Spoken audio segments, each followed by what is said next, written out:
How many of you remember your first knife? You know, a young lad these days might be happy to get his first knife, and maybe it's a modern knife. Maybe it's like a folding modern folder, like a Spyderco or something. You can imagine how excited they are. Go back kind of my generation. We all have fond memories of a camp knife, scout style knife that maybe was one of our, maybe not our first knife, but one of our first knives. How much fun we had with that knife and just going out and doing some whittling. We're fortunate today. We've had a lot of innovations in knives, knife making, steels. But the basic pleasure hasn't changed any, has it? Well, let's go back one generation even further. One generation even further, and a knife like this might have been your first knife. This is called a boy's knife, or because they cost 10 cents or less, they were called a dime knife. And they were just simple stamped metal handles here, single spear point blade. And I can just imagine the excitement. I mean, thinking back historically, back when times were really tough, especially out here in rural Iowa, out there in the farmland, rural farmers didn't have a whole lot of money. They didn't have money to spend on extra things. So I imagine it was really something, young lad going into the hardware store and seeing a display of these, asking his dad to buy one, and then when dad finally does buy him one, how proud the boy's going to be of that knife. Or maybe even more typical would be the dad would say, well, son, do a few more chores around here and there, and I'll give you a penny here and a penny there, and save your pennies, and you can have this knife. Oh yeah, the simple joy of just doing some whittling. Well, this particular knife, I got it in an antique store. And it's one of three of my third boy's knife. And it was nothing but rust. The linings or liner handle had been crushed in. You couldn't open the blade. The blade was solid rust. And this knife has been transformed. So check out the following video here as I take you step by step on how I transformed this knife from just a piece of rusty metal that should have been thrown away into this beautiful treasure.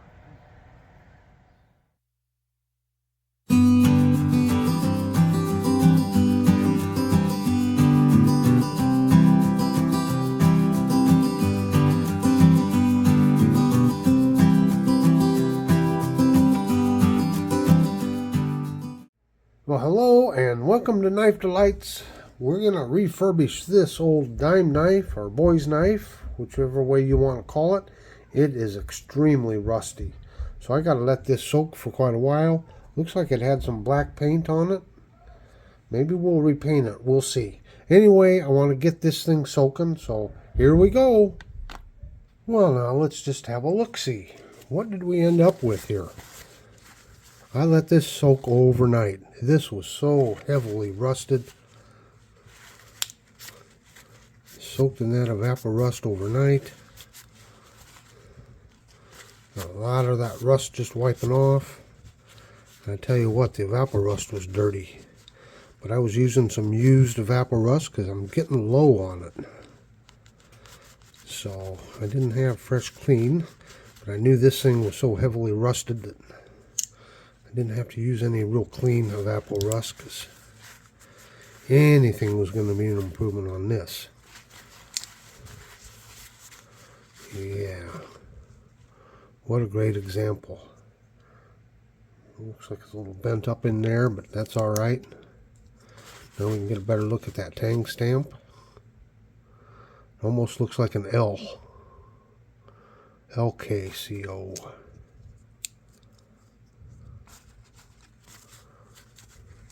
Alright, let's get the cleaning on it.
Okay. In general, we got her cleaned up. I think I'm going to throw her in some mineral oil. That channel is so thin, I'm not sure I can get down in there. I don't know. Probably to take something like a popsicle stick and pry down in there and get that opened up a little bit again. I think it's squeezed so shut that the blade don't want to go down in there. But we've got rid of the rust. And there's that tang stamp. I believe that to be an L. LKCO USA. I'm going to verify, but I think that's Liberty Knife Company. But let's throw her in some mineral oil, and we'll be back.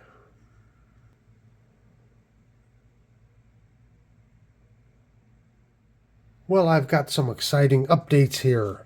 So I soaked it in the mineral oil, got it out, wiped it all down. This is what we're looking like here. Nice and clean. Now, these covers, or the handle here, was squeezed so tight that you could push the blade closed, but then you really couldn't get it back open. So what I did is, first I took just a little screwdriver here and started, kind of just prying apart here a little bit, like this, just working it back and forth. And I got this old beater knife here, got down in there and just kind of worked it back and forth, tried to get it spread out. Just been working on it little by little. And look at this. First we got a half stop. You hear the snap? Oh, it was snapping closed. Hold on. I had to turn the dehumidifier off. Sorry about that. But listen.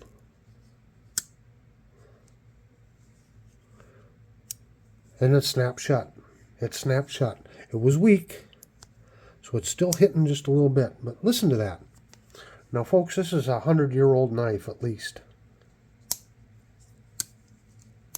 And listen to that. And this is a cheaply made knife. Didn't quite close on its own there, did it? But I'm getting awful close. Awful close. Hear that snap? Oh man, I hope I can get this pried apart some more. Good enough. I would love to hear that thing snap shut. So this knife was indeed made by Liberty Knife Company. And that company was out of New Haven, Connecticut. And it was in business from 1919 to 1925. So this being 2024, I guess it could be 99 years old. But we're just going to round up. We're going to say this is probably a 100-year-old knife. And Levine's Guide, it describes a boy's knife as a cheaply made regular jack, usually with just a single spear point blade and often with metal handles. The full-size cheap one-blade regular jacks used to be called the stabber pattern. So this is a boy's knife. They're also known as a dime knife because I guess probably they cost a dime. But this is a historical piece of cutlery. And what a joy to be able to restore this.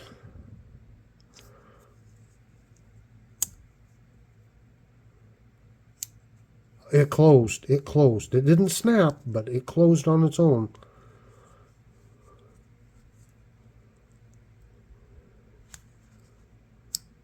There. Look at that. I'm getting it. Oh, yeah. Oh, isn't that wonderful? Yeah. So I'm gonna clean on this some more here, because I decided, I found another picture of this online. It was indeed painted black.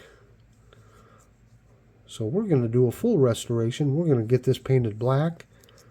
But first we got a little bit more cleaning to do.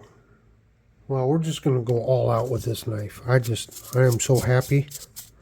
See, I couldn't even get the sandpaper down in there before. Now I've got it spread apart. I got the blade cleaned off quite a bit more. And the back spring there. Did take some sandpaper and clean this off here. I'm going to just keep working on it, keep cleaning on it. I'm going to try to find a piece of bar stock, something that I can maybe drive down in there to get these spread out good. Yes, I know you're not supposed to pry with a knife, right? But this is an old beater.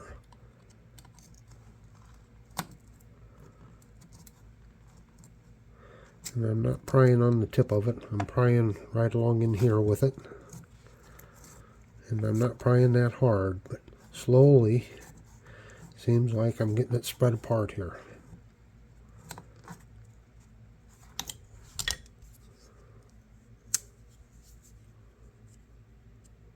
Well, make some progress and I lose a little. But it is closing at least. Gosh, what a snap. I love it. We'll work on it. I'm actually going a little further with this knife than what I thought I was going to.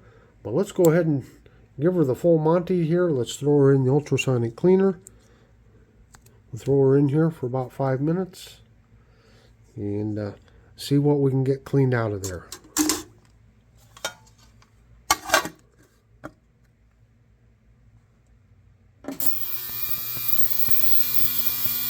What do we end up with here? Oh yeah. Got some dirt down in there.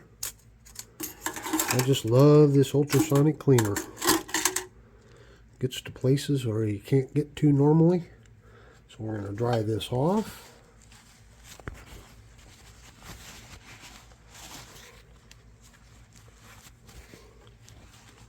And since she's been wet again, back into the mineral oil she goes.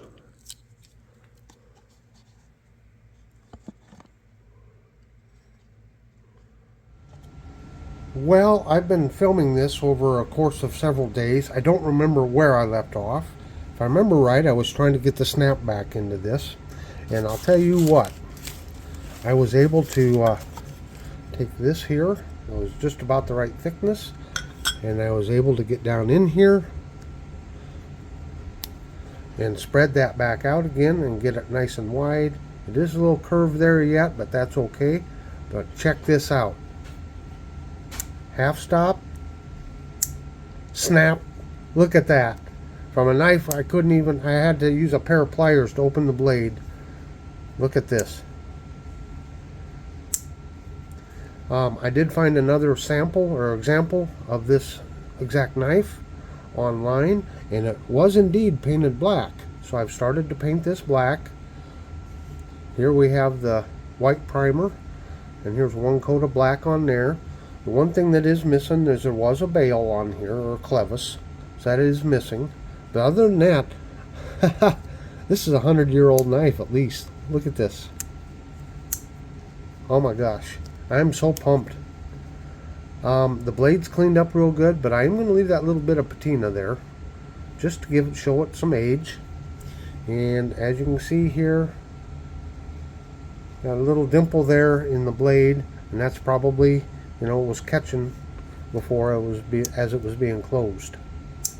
So let's put a coat of paint on this side and let's continue on with this. And folks, this is just unbelievable. I am so happy. When I first started, I just thought, well, we'll just try to get the rust off and preserve it and this and that. But man, to get the snap back and get these covers or handles painted again,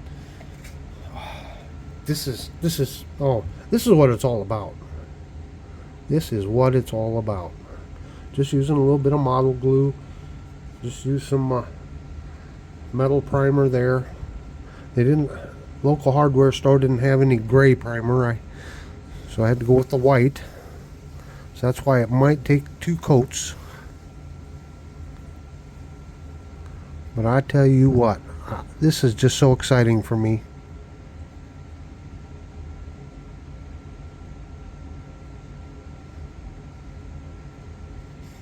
And I found in the past a Q-tip kind of works good. It's got that, you know, like jigging on here, so got to get the paint down in there. So kind of lay it on thick and then get it spread out. But again, with that white primer, I might have to give it a second coat.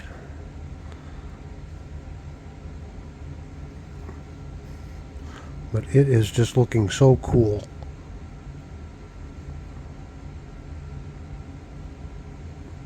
There we go. One more little dab here, maybe. Little dab will do us. Whoop, got just a little bit on the blade there. Going too fast. That'll come right off.